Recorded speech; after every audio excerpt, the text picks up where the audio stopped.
কর্মযোগ।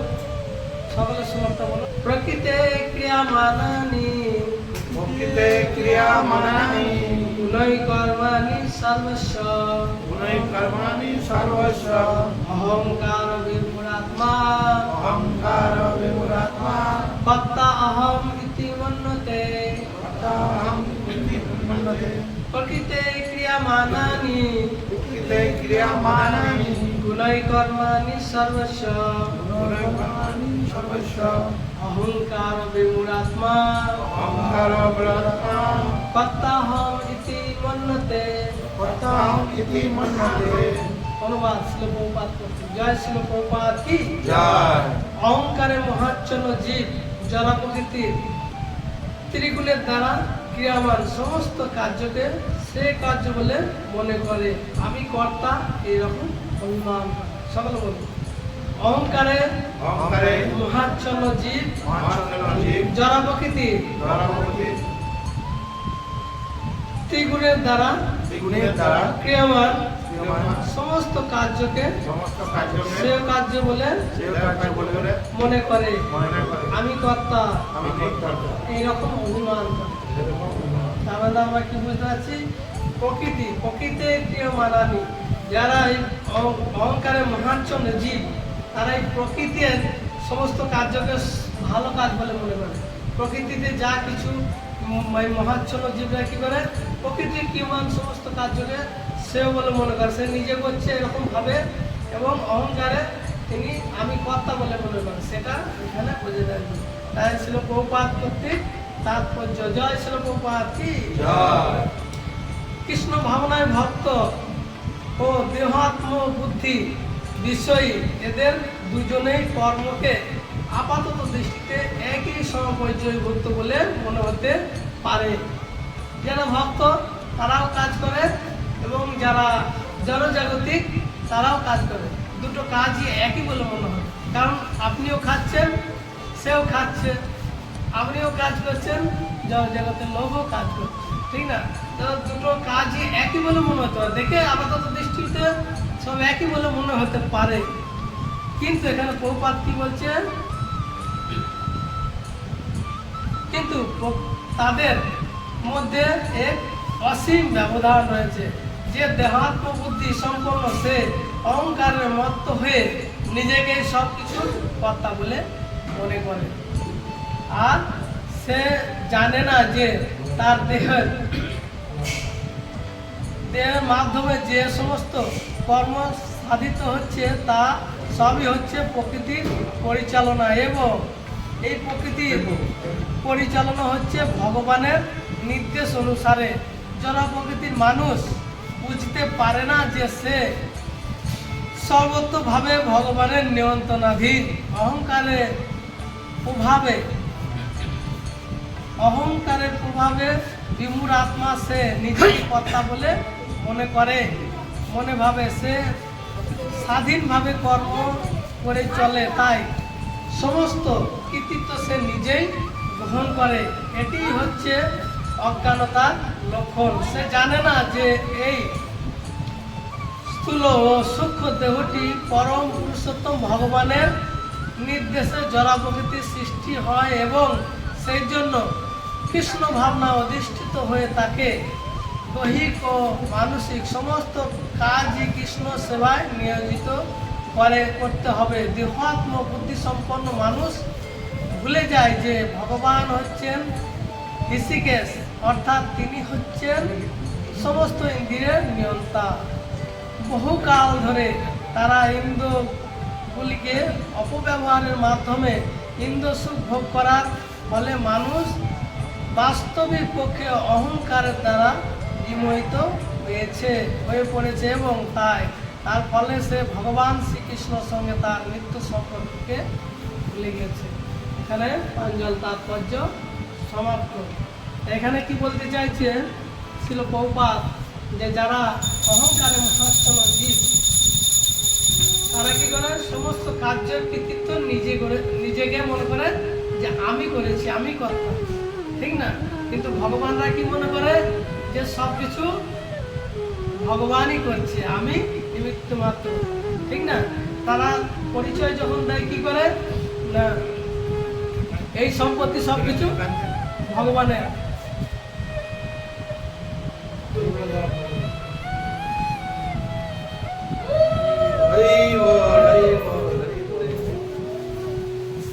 তাই যারা ভগবানের ভক্ত তারা কি মনে করে, তারা বসুন সুন্দরভাবে বসুন, তারা কি মনে করে যে যা কিছু করছি সবকিছু মালিক ভগবান। কিন্তু জড়জাগতিক লোকরা কি মনে করে আমি কর্তা, আমি সবকিছু করেছি। আবার অনেকজনে কি বলে যে আমি যদি না থাকি এরা খেতে পাবে না, আমার ফ্যামিলি সব আমি আছি বলে তোরা খেতে পাচ্ছি, সেরকম বলো না, অহংকার করে কি না করে। কিন্তু দেখা যাচ্ছে সে মরে যাওয়ার পরেও সে ফ্যামিলির লোক অনায়াসে খাচ্ছে দাচ্ছে ঘুরে বেড়াচ্ছে, ঠিক না? আমরা যদি দেওয়ালের দিকে তাকিয়ে দেখি যে আমার বাবা দাদা কাকা জ্যাঠা সব পূর্বপুরুষ ছবি হয়ে গেছে, কিন্তু সে ফ্যামিলি সবাই কি না খেয়ে কেউ আছে? নেই। কিন্তু আমরা নিজেকে কর্তা বলে মনে করি, কি মনে করি আমি সব কিছু করছি। এইটাই বলছে প্রকৃতি অহংকারের মহাচ্ছন্ন জীব। তাই চৈতন্য মহাপ্রভু কি বলছে, তিনাদপি শুনিছেন তরল বিষয় শোনা, আমাদেরকে তীরের মতো সহনশীল হতে হবে, গাছের মতো সহ্য ক্ষমতা আমাদের থাকতে হবে। আমাদের অহংকার হলে হবে না। যারা প্রকৃত বৈষ্ণব, যারা ভক্ত, তারা কখনোই অহংকার করে না। আমাদের অহংকারটা কিরকম, ঠিক দেখবেন কোন এক ব্যক্তি গাড়িতে করে কি হচ্ছে না অনেক ধান চাল বয়ে নিয়ে যাচ্ছে, যায় কিনা? গরুর গাড়িতে বসে তাকে যেত কিনা? যেত। তার সেই গাড়িতে করে বয়ে নিয়ে যাচ্ছে, যেতে যেতে হঠাৎ সে কি করছে, এক বস্তা মাথায় তুলে সে গাড়িতে বসে বসে এক বস্তা মাথায় নিয়ে যাচ্ছে। আর এদিকে লোক পাশ থেকে জিজ্ঞেস করছে কি ব্যাপার, আপনি ওটা বোঝাটা মাথায় নিয়ে আসেন কেন? বলছে আমি যদি মাথার এই বোঝাটা না নিয়ে এই গরু দুটো টানতে খুব কষ্ট হবে। আদৌ সে কি বইছে? কেউ বইছে বোঝাটা? গরুটাই বইছে। আমি মাঝে থেকে মাথায় তুলে নিয়ে আমি মনে করছি গরুটাকে হালকা দিয়ে দিলাম। সেই অবস্থা তো আমাদের। ভগবান সবার যে জীব দিয়েছে আহার সেই যোগাচ্ছে, কিন্তু আমি মাঝে থেকে কর্তা হয়ে কি মনে করছি আমি সংসারটা পরিচালনা করছি, আমি চালাচ্ছি। তা আমাদের অবস্থাটা কিরকম? সেই গরুর গাড়ি চালানো সেই ড্রাইভারের মতো মাথায় বস্তা নিয়ে আমি মনে করছি আমরা চালাচ্ছি। তাই যারা প্রকৃতপক্ষে কৃষ্ণ ভক্ত তারা দেহ সম্বন্ধে বোঝে যে সমস্ত ইন্দ্রিয়ের মালিক হচ্ছে ভগবান। তাই ভগবানকে সন্তুষ্টি করা আমাদের বিশেষ কর্তব্য। আমাদের কাজ হচ্ছে ভগবানের খুশি করা। এই হাতটার কাজ হচ্ছে কি, এই শরীরের সেবা করা। এই হাতটা যদি বলো শরীরের সেবা করবো না, এই হাতটার কোনো মূল্য আছে? নেই। এই চোখটা যদি বলো আমি দেখবো না, চোখটা যদি না দেখে তারই ক্ষতি হবে। কারণ চোখটা যদি না দেখে হয়তো যেতে যেতে দেখে গেল জলে পড়ে গেল, বিশাল নদীতে পড়ে গেল। চোখটা দেখলো না বলে সে নদীতে পড়ে গেল, নদীতে পড়ে যেতে হাবুডুবু খেয়ে মারা গেল। চোখটা কি বাঁচতে পারবে? সে শরীরেরই তো অঙ্গ। তাহলে চোখটা মারা গেল, কেন মারা গেল? সে দেখলো না বলে। ওই সেরকম অবস্থা আমাদের। আমরা কেন সুখী নই? আমরা সবাই সুখী হতে চাইছি, কিন্তু আমরা প্রকৃতপক্ষে সুখী হতে পারছি না। কেন না আমাদের যা সেবা করার কর্তব্য, আমার যে পরমেশ্বর ভগবানের সেবা করার কর্তব্য, সেইটা আমরা করছি না, না করে সুখী হতে চাইছি। হবে? যা আমরা হচ্ছে অংশের অংশী, অংশের সেবা করা হচ্ছে আমাদের কাজ। সেটা এই শ্লোকে বলে দিচ্ছে আমরা যে ভগবানের অংশ, আমাদের কাজ হচ্ছে অংশের সেবা করা। তাই সেই সেবা আমরা ভুলে গেছি। তাই আমাদের সাধু গুরু বৈষ্ণব এই সাধু সঙ্গের মাধ্যমে আমরা কি জানতে পারবো যে আমাদের পরমেশ্বর ভগবানের সেবা করা কর্তব্য, সকলের সেবা করা কর্তব্য। আমরা করি না। এবার আমাকে যদি বলা হয় বলবে ভগবানকে আমাকে খেতে দেবে, এরকম ভাবে কিনা? কিন্তু ভগবানই প্রকৃতপক্ষে আমাদের খেতে দিচ্ছে। অহংকারে মহাচ্ছন্ন জীব মনে করে যে আমি নিজে ইনকাম করতে বলে খাচ্ছি। সে যখন ছোট শিশু ছিল সে কি ইনকাম করেছিল? ও যখন মাতৃ গর্ভে ছিল তখন ওকে কে খাইয়ে দিয়েছে? মা না বাপ? সে মাতৃ গর্ভে আসার সাথে সাথে ভগবান তার খাওয়ার জন্য নালী সিস্টেম করে দিয়েছে, নাভি দিয়ে তার শরীরে যাবে। কিভাবে সে খেতে পারবে না, গোটা বলে তার রসটা মা খাবে, সেই রসটা তার শরীরে যাবে। তারপরে তার মায়ের স্তনের দুধ বেরোয় না, বেরোয় কি? সে বেরোবার সাথে সাথে তারপরেই তার মায়ের স্তনের দুধ চলে আসে। জানে ভগবান যে এখন অন্য সবজি খেতে পারবে না, তখন সেই হিসাবে তার জন্য তার দুধ পাঠায় ভগবান। তা ভগবান আমাদের জন্য সব কিছু ব্যবস্থা আগে থাকতেই করে রেখে দেয়। কিন্তু আমরা নিজে নিজে ভাবছি আমি করছি, কিন্তু আমাদের কর্ম হচ্ছে, প্রকৃত কাজ হচ্ছে আমরা কর্ম না করে থাকতে পারবো না, কিছু না কিছু করতেই হবে। আমাদের বিশেষ কর্তব্য কি, যে কৃষ্ণ সংসার করো ছাড়িও না চাও। আমাদেরকে কৃষ্ণের সংসার করতে হবে। আর কৃষ্ণ সংসার যদি না করি আমরা কিছুতেই সুখী হতে পারবো না। যেমন আমাদের শরীরের অঙ্গগুলো যদি শরীরের সেবা না করে সে বাঁচতে পারবে না। হাতটা যদি বলে আমি শরীরকে খাবার দেবো না, তাহলে হাতটা কখনোই সুস্থ থাকবে না। যখন পেটে খাবার যাবে না, আস্তে আস্তে শরীর ক্ষীণ হয়ে যাবে, হাতটাও ক্ষীণ হয়ে যাবে, হাতটা তখন ওটার মতো ক্ষমতা থাকবে না। অতএব আমাদেরকে, আমরা যদি প্রকৃতপক্ষে ভগবানের সেবা না করি তাহলে আমরা কোনো মতেই সুখী হতে পারবো না। আমাদের কি করতে হবে, ভগবানের সেবা করতে হবে। ভগবানের সেবা কি, ভগবানের অনেক রকম সেবা আছে, ভগবানের অনেক রকম ভাবে সেবা আছে। তা সেই সব সেবা আমরা না করতে পারলেও ভগবান সহজ করে দিয়েছে। কি না, ভগবান কৃষ্ণ গীতায় কি বলছে, পত্তম পুষ্পম ফলম তয়ম যমে ভক্তা প্রয়চ্ছতি। পাতা, পুষ্প, ফল, জল, কেউ যদি আমাকে ভক্তি ভরে যায় তাহলে আমি সেটা গ্রহণ করি। এবার কারো টাউনে বাড়ি, সে বলবে আমি তুলসী পাতা কোথায় বাবা, আমার তো সব বাঁধা সব প্লাস্টার করে, আমার ঘরে পাতা নেই, বাহানা করবে। পুষ্প যদি বলা হয় তাহলে একটু পুষ্পই ভগবানের চরণে দিন। কি বলছেন প্রভু, অত দাম, পুষ্প কি করে কিনবো? আষাঢ় শ্রাবণ মাসে আমি একটা ছোট গেঁদার চেন কিনতে যাচ্ছি, 80 টাকা 90 টাকা দাম, ভগবানকে পুষ্প কি করে দেবো, আমি গরিব মানুষ, ঠিক না? ফলম, ফল, ফল তো বলছেন ফল তো হাত দেওয়া যায় না, আগুন, ফল কি করে দেবো, ঠিক না? তাহলে জল দাও, জলও দিতে গেলে প্রভু আমার বাড়িতে সেরকম সিস্টেমই নেই, আমার ভগবানের বাসনও নেই, জল কিছু দেবো, একটা না একটা বাহানা চলে আসবে, ঠিক না? কলিযুগের মানুষ আগে থাকতে বাহানা দিয়ে চলে আসবে। দেখবেন মোবাইল দেখতে অনেক সময় আছে। একজনকে আমি বললাম যে, একটা ছেলে, তাকে বললাম প্রভু একটু জব করো, বলছে আমার সময় নেই, আমি স্কুল যাই, এই যাই, টিউশনে যাই, কিন্তু আমি মোবাইল খুলে দেখছি সবসময় অনলাইন, মানে সবসময় মোবাইল দেখার সময় আছে, কিন্তু একটু হরিনাম করার সময় নেই। হচ্ছে কলিয়ত জীব, আমাদেরকে সময় বার করে নিতে হবে। যে আমাকে দিয়েছে জীবনটা, আজকে আছে আমার এই মানুষ জীবনটা, কালকে নাও থাকতে পারে। কালকে যদি আমাকে একটা গাছ বানিয়ে দেয় কি করবো, তখন আমার সব মোবাইল দেখে ঘুচে যাবে, তখন বৃষ্টির জল আর এই রোদ্দুর সবকিছু সহ্য করতে হবে, ঠিক না? তাই যারা বলে যেজন কৃষ্ণ ভাজে সে বড় চতুর। চতুর কেন, এই জীবনেও সুখে থাকে, পর জন্মে সুখী হয়। কিন্তু LIC কি বলে, জন্মের পরেও, জন্মের মৃত্যুর পরেও, ঠিক না?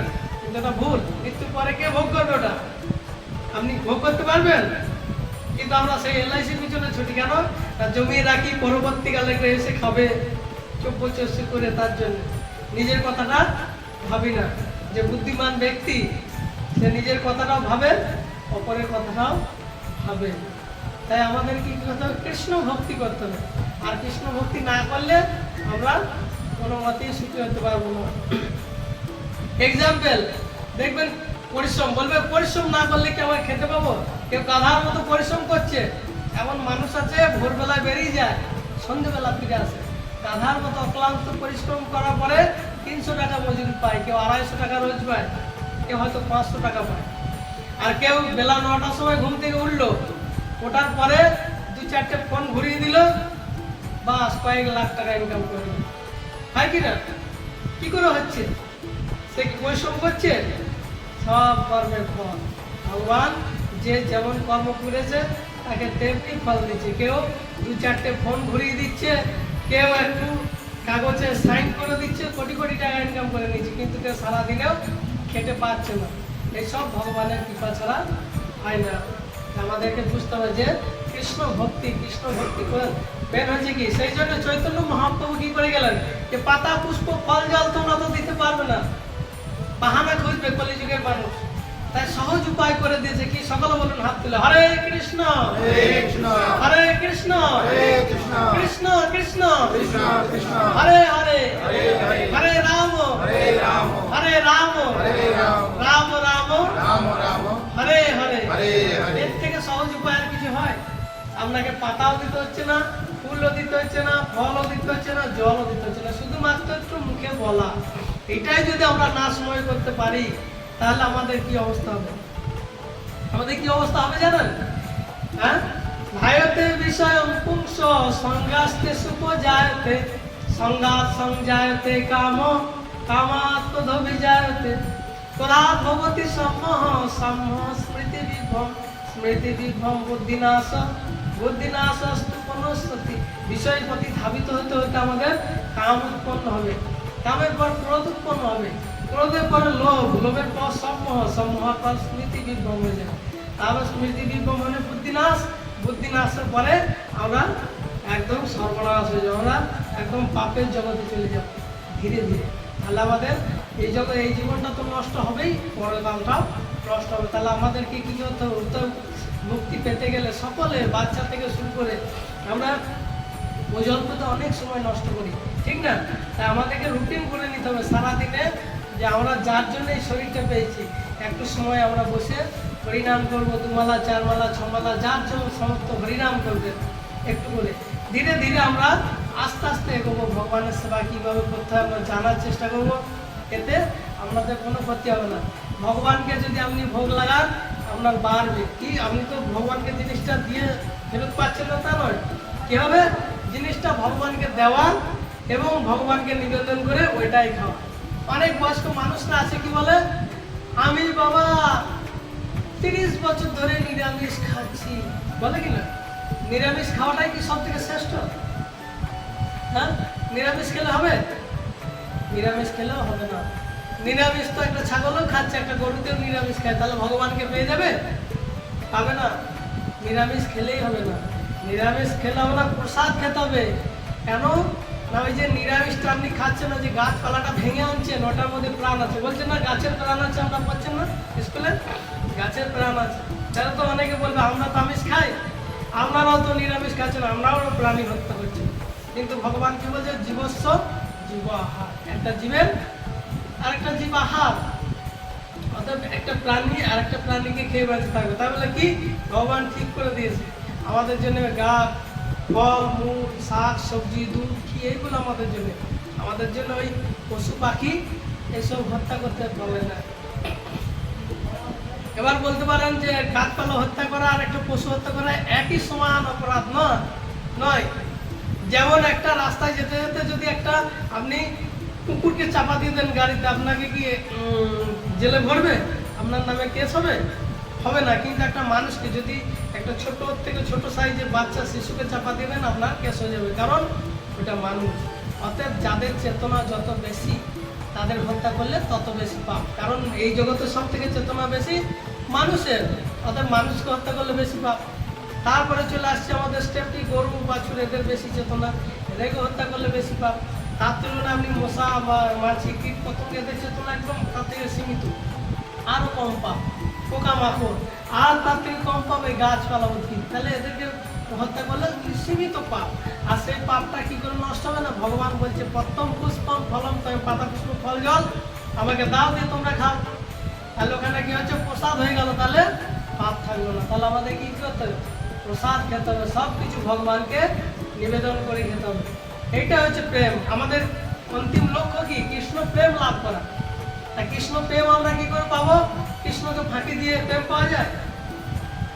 ধরুন আপনাদের স্বামী বাজার এত খাইটে খুঁটে রান্না করছে, সবজি সব কিছু বাজার করে দিচ্ছে, আপনি যদি রান্না করে নিজে খেয়ে নিলেন, ওটা প্রেম হলো? প্রেম কাকে বলে? না, রান্না করেছি, সে আসুক, তাকে আগে খাওয়াবো, তারপর আমি খাবো, এটা হচ্ছে প্রেম, ভালোবাসা, ঠিক না? তা সেই রকম আমাদেরকে যে সব কিছু দিচ্ছে, আমরা কি করব? তাকে আগে নিবেদন করব, তারপর খাবো, ঠিক না? তাই অহংকারে মানুষ কি হয়? ধীরে ধীরে অধপতিত হয়ে যায়। এই জগতের সব থেকে আশ্চর্য বিষয় কি জানেন? আশ্চর্য বিষয় বলুন। যুধিষ্ঠির মহারাজকে দক্ষ মহারাজ প্রশ্ন করেছিলেন মহাভারতে, যখন জলপান করতে গেছিলেন, হয়েছিল না? অনেক প্রশ্ন করেছিলেন, কাজলের থেকে কালো কি, সব থেকে ভারী কি, এরকম অনেক প্রশ্ন করেছিল। তার মধ্যে একটা প্রশ্ন ছিল যে এই জগতে আশ্চর্য বিষয় কি? তখন যুধিষ্ঠির মহারাজ কি উত্তর দিয়েছিল? অহনি অহনি ভূতানি গচ্ছন্তি জমালয়ম শেষ স্থাবর ইচ্ছন্তি কিম আশ্চর্য অতঃপর।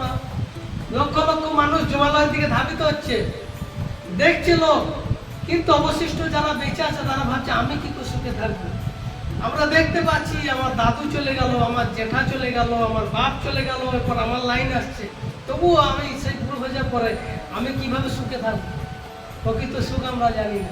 তাই এইটাই হচ্ছে আশ্চর্য বিষয়। আমরা দেখতে পাচ্ছি মৃত্যু সত্য, কিন্তু আমরা কখনো উপলব্ধি করতে পারি না, ঠিক না? যে আমাদেরকে উপলব্ধি করতে হবে। তাই অহংকারে যদি করে থাকি, এগুলা আমাদের জীবনে অ্যাপ্লাই হবে না। তাহলে আমাদের কি হতে, কিনাদপি শনিচেন তররপি সহিষ্ণুনা, তার মহাপ্রভু যে শিক্ষা অষ্টমে যেটা বলে গেছে অষ্টকমে, সেটা আমাদের কি করতে হবে, সহনশীল হতে হবে, ধৈর্য রাখতে হবে, সহ্য রাখতে হবে, সমস্ত সংসারকে মেনটেন করে আমাদেরকে কি করতে হবে, একটু একটু করে ধীরে ধীরে হরিনাম করতে হবে। আপনারা সকলেই মালাতে জপ করেন, আপনারা পারেন না, তাহলে আপনাদের কি করে জপমালা নিতে হবে। আপনারা জপমালা নিয়ে হরিনাম করুন। এই যে আমি বলছি হরিনাম করতে, এটা আমার কি কোনো প্রফিট আছে? আপনি হরিনাম করলে এমন কিছু আছে যে আমার অ্যাকাউন্টে অনেক টাকা ঢুকে যাবে? যাবে না। এটা বুঝতে হবে যে কোনো সবজিওয়ালা যদি এসে আপনার বাড়ির ধরে খটখট করে আর যদি বলে সবজি না, তার মানে জানবেন সেটা বিক্রি করে কিছু লাভ আছে। আমি যে হরিনাম করতে বলছি এটা আপনার নিজস্ব ব্যক্তিগত লাভ। ভগবান যুগের ধর্ম হরিনাম দিয়ে গেছে। তাই আপনাদের কি করতে, সকালে জপমালা করুন। সকলকে যারা যারা এই অনুশীলন করছে, দুমালা চারমালা যতটা পারেন। আমাদের জীবনে কোনো দাম নাই। এই রাস্তায় যেতে যেতে হঠাৎ হয়তো আমি এখানে কথা বলছি, নাও ফিরতে পারি, আমার হয়তো আশপাশে চলে যেতে পারি। অর্থাৎ সময় হয় না, এসব বাহানা নয়।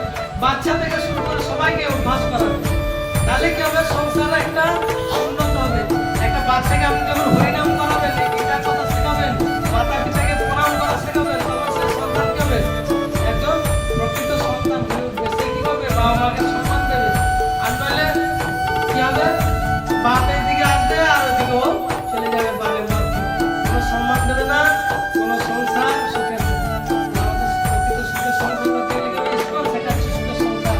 সুখের সংসার কি করবে, 4টি নিয়ম পালন, আমিষ আহার বর্জন, নেশা বর্জন, দ্রুত ক্রীড়া বর্জন। তাহলে সন্তানকে যদি এইগুলো আমরা শেখাই, তাকে যদি বলি বাবু একটু হরিনাম করো, একটু ভগবানের নাম জপ করো, মোবাইলে রাখো, তুমি গ্রন্থ পড়ো, তাহলে কি হবে, গ্রন্থ পড়লে তার বুদ্ধি চেতনা বাড়বে। আজকাল মানুষ দেখুন, আমাদের এই দেশে থেকেই আগে অনেক বুদ্ধিমান ছাত্র আমাদের এই ভারতবর্ষ থেকেই সমস্ত বৈজ্ঞানিক, সমস্ত কবি বেরোচ্ছে। আপনারা বেরোচ্ছে কেন বেরোচ্ছে না?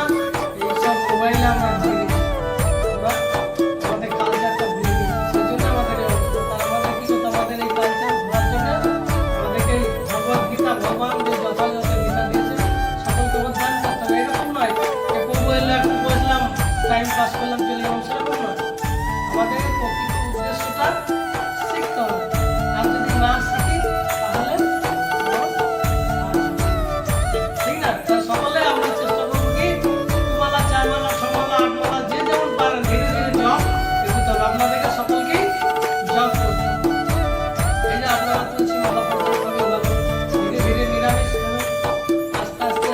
তারপরে কি হবে, ভগবানকে ভোগ লাগাবেন। সব আমরা দেখে দেবো কিভাবে ভোগ লাগাতে হবে, কিভাবে আরতি করতে হয়, এগুলো সব আমরা আলোচনা করবো এবং নিজেরা শিখবো, নিজেরা করবো। আমরা কি করি, ব্রাহ্মণকে ডাকি,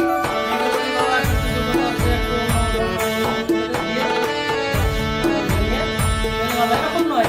আমাকে নিজেকে সেবা করতে হবে ভগবানকে, আমাকে নিজেকে পূজা করতে হবে। কি করে, উদাহরণ কি না, আপনি আপনার সন্তানকে যদি হোটেলে পাঠিয়ে দেন, হোটেলে কন্ট্যাক্ট করে দিলেন যে আমার ছেলে যাবে, মাসে যা টাকা হবে দিয়ে দিস, খাওয়া দাওয়া, যাবে, গিয়ে খেয়ে চলে যাবে।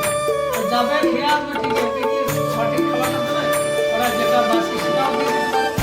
বিক্রি করার জন্য ওরা অনেক কিছু আদর করবে, সব করবে, কিন্তু তারা কি জন্য খাবারটা দেবে? ইনকাম করার জন্য দেবে। সে জানে আমি একে যদি খাওয়াই টাকা পাবো, টিপ পাবো, কিন্তু মা বাবা রান্না করে খাওয়াই কি করে আদর সাথে, যে ছেলে আমার সুস্থ হবে, শরীর নিরোগ হবে, ভালো থাকবে, সেই জন্য, ঠিক না? অর্থাৎ আপনি যদি একটা ব্রাহ্মণকে ডেকে পুজো করেন, সেটা কি করবে, সেটা টাকাটার জন্য আপনি যে ভগবানের সেবা করবেন, সেটা কি হবে, প্রীতির সাথে হবে।